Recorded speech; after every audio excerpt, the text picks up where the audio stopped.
Quote from the book on Mega Supplier Strategy. The primary aim here is to make both the company and the supplier aware of how large the mutual business actually is.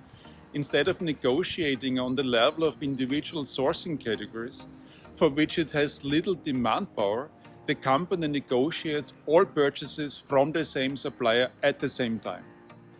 As a result of mergers and acquisitions, both customers and suppliers often have become complex organizations.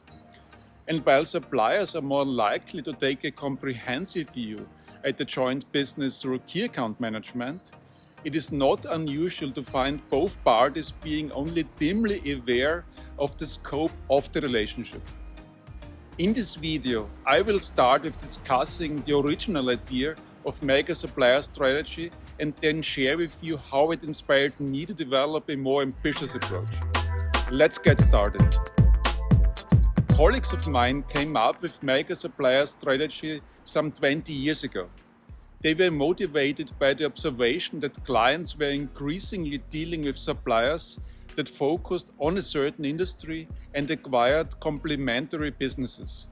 For example, there would be suppliers dedicated to serving the sector making construction and mining equipment, also known as yellow machines. These suppliers had deep understanding of the needs of their target customers and good access to key decision makers, especially in engineering. By acquiring adjacent businesses, they were harvesting synergies. As they were sending their salespeople to customers, they were simply offering a broader scope. For procurement, this didn't look favorably.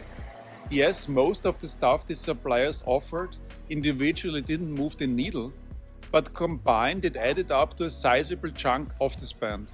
And very often, for each of the concerned commodities, the demand power was pretty low, so something had to be done. Now, the idea of Mega Supplier Strategy is to negotiate everything at the level of the key account manager rather than having a lot of the stuff being done at commodity level with the risk of most of it flying under the radar. Okay, and that clearly worked. But then came the inspiration. If you look at really large companies like PC makers and auto OEMs, you find the situation that I just described almost everywhere. Most of the spend is with suppliers that cover many commodities. I've seen cases where the client has 60 commodities in direct material procurement and the biggest supplier serves 40 of these commodities. And not surprisingly, the 40 commodity managers never coordinate.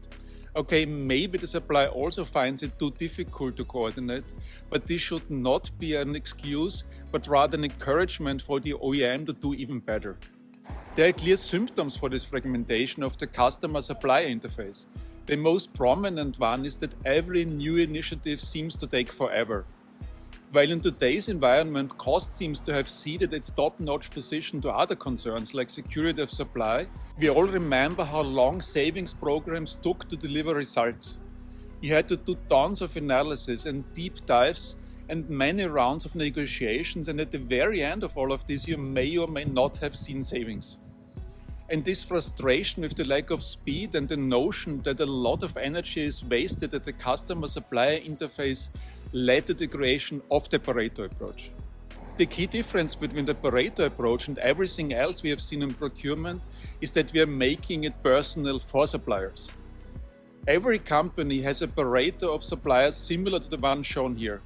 20 to 40 A suppliers account for 50% of the spend, 100 to 200 B suppliers account for another 35%, and thousands of C suppliers make up for the remaining 15% of spend. In the Pareto approach, each of the three supplier segments is dealt with in a specific way.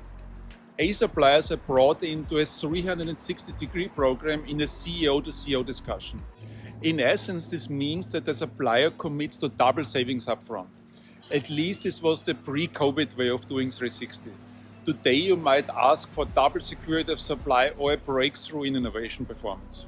In return for this step change in performance, the customer helps the supplier to improve all aspects of the joint business to make the supplier more profitable in the long run. For B suppliers, we're ensuring that the right methods to reduce cost are applied. We are doing this by introducing the Purchasing Chessboard, and we're supporting its introduction with AI tools. And in all likelihood, the many C suppliers have never been touched by serious cost-down efforts in the past, and we are changing this with a haircut. We've seen the Pareto approach delivering spectacular results at our clients. And of course, the 360-degree program with A suppliers is its most important element. Now, before you start wondering why it works, let me dive a little bit deeper. In 360, we achieve double savings or double security of supply or a breakthrough in innovation by doing three things very differently. Normally, procurement is happening at the operational level between procurement people and account management people. Both have limited decision authority and are burdened by things that have happened in the past. In 360, we elevate the discussion to CEO level. Supplier CEOs can make big decisions if they believe in the opportunity. Also, normally in procurement, you do a lot of stuff that takes a long time, and at the very end of it, you may or may not get savings. In 360, we flip this around and ask for a savings commitment from the supplier upfront. Only once we have the commitment, we engage in activities. And there's another aspect that I've discussed a lot with clients. There's a persistent belief that there is no win-win in procurement, or in other words, that procurement is a zero-sum game. In 360, we want to go beyond that. The fundamental idea is that there are topics that, if addressed and solved, would improve both the suppliers and the customer's profit margin. So there you have it, P3 Mega Supplier Strategy, a purchasing chessboard method that helps you control suppliers aiming to gain a strong position in your industry, and inspired me to develop the Pareto approach. Okay, I'm curious. Are you observing suppliers acquiring adjacent businesses in your industry? And if so, how are you dealing with these suppliers? Let all of us know in the comments down below, and should you have a question, I will get back to you within 24 hours. Thank you for watching, and I see you in the next one. Bye.